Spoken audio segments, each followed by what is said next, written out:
So hi, welcome to Anchor Reviews. It's just me, Tyler, this time from Anchor Reviews, and this is my review on Napoleon. So Napoleon is the new historic epic by Ridley Scott, who of course has brought us many iconic movies from Alien, Blade Runner, Gladiator, and the list just goes on and on. And Napoleon, of course, is played by Joaquin Phoenix, and it chronicles his life from how he rose up the ranks in the military and how he became an emperor and so on and so forth. We also see his romantic, like on and off love-hate relationship with Josephine, played by Vanessa Kirby. And the movie itself is 2.5 hours long. The extended cut, from what I've heard, is 4 hours, and there are times in this movie where I could tell that the scissors were used in the editing bay for scenes involving more of the Josephine character. And for me, I enjoyed this movie generally. There are moments where I felt like kind of dragged on. It could have benefited with a little bit more action in a certain sense. And yeah, the action scenes itself are impressive itself. I really liked the whole scale and scope, what they were trying to do with it. I did notice at times when, let's say there's a scene where they're trying to attack a bunch of ships at port, and it kind of looked like miniatures. I had to look at the behind the scenes things to confirm that, but regardless if that was like visual effects or miniatures, I just love the fact that you use every trick in the book. That's great. They're not just over-reliant on visual effects. And yeah, for the most part, the effects looked pretty convincing and pretty good. I also liked the color palette that looked like one of those old classic paintings from the period. And speaking of, I was actually in Paris, France last year and happened to see the tomb of Napoleon where he's buried at. And I'm just going to take this tangent here about France itself, about misconceptions people have of history and of Napoleon and so forth, and so on and so forth. For example, people think that, oh, Napoleon was short. I mean, maybe by today's standards, but back then 5'7" was pretty average height for the time. That was just British propaganda. And also too, people have this idea of like, oh, French are just weak and they're bad at military stuff, even though people like during the Napoleonic Wars and other periods in France's history, especially before then, they had a lot of victories. In fact, I was at the Versailles Palace and they had a whole room of paintings filled with all these French victories. It's very beautiful. I highly recommend it. But anyway, enough with that tangent. Back to the movie itself.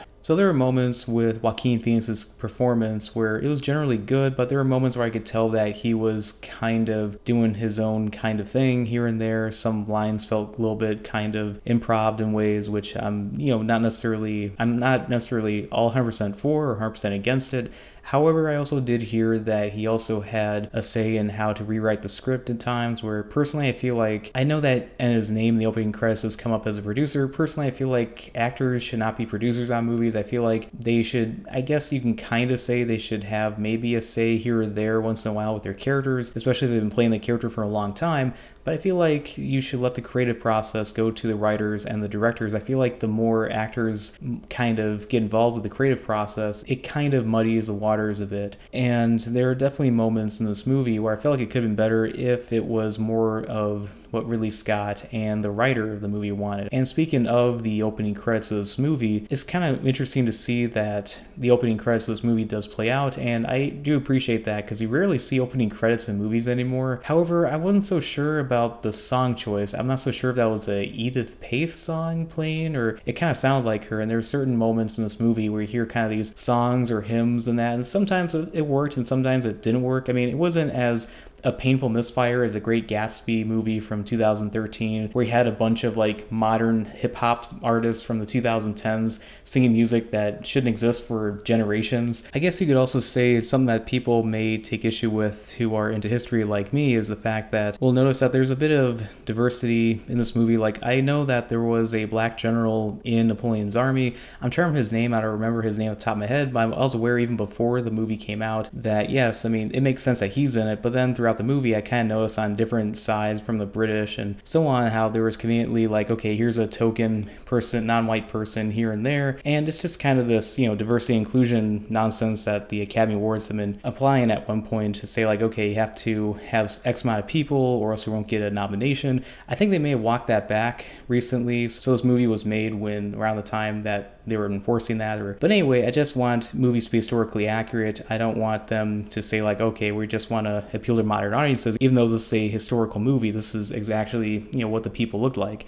I don't want people to be changed because of, oh, it's a modern audience. I want it to be honest and accurate, just as much as I want the story to be as historically accurate as possible. And I know when it comes to telling the movie, of course, there's going to be some creative liberties taken for pacing reasons, because of course it has to follow a 3-act story structure, and most people's life stories do not follow that. I think the writer Mankiewicz said it best: you can't really capture a man's life in 2 hours. You can only hope to leave the impression of one. Oh, one last thing before I wrap this up is that there was someone behind me that not only had their phone on, where I could hear their stupid notification ring several times, but they also fell asleep. So it's like, okay, you annoyed me with your stupid phone noises, but then you kind of made up for it by snoring, so at least you got me to laugh. Like, okay, I kind of forgive you for that, for taking me out of the movie from time to time. Oh, and then another thing I wanted to bring up is that there's this awkward moment where Napoleon and Josephine are arguing, and he's like, I was destined for greatness. Everything I've done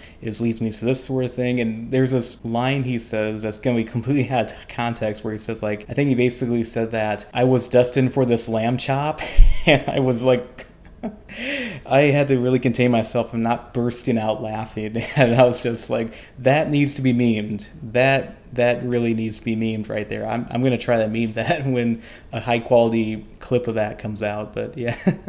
And yeah, I do think Napoleon is a generally enjoyable movie. I am kind of interested to see what the 4-hour cut of this movie is like. I just wish there was a little bit more action in this movie. It could have definitely benefited from that, and some awkward choices by Joaquin Phoenix here and there. But generally speaking, I did enjoy Napoleon, especially that moment in Egypt where he's there. And I was just thinking of all the memes from the Mummy movies that just always brought a smile to my face. As for Napoleon by Ridley Scott, I would give it about 3 stars out of 4. But then again, this is my first impressions on it, and I would have to think about more detail, especially seeing the extended cut. I'd probably have more of a concrete kind of final say on the movie, or at least more of a thorough, detailed opinion on it. So anyway, this is Tyler from Anchor Reviews, and I hope you enjoyed this episode after the credits on Anchor Reviews, and I hope to make a lot more in the future. Please like and subscribe.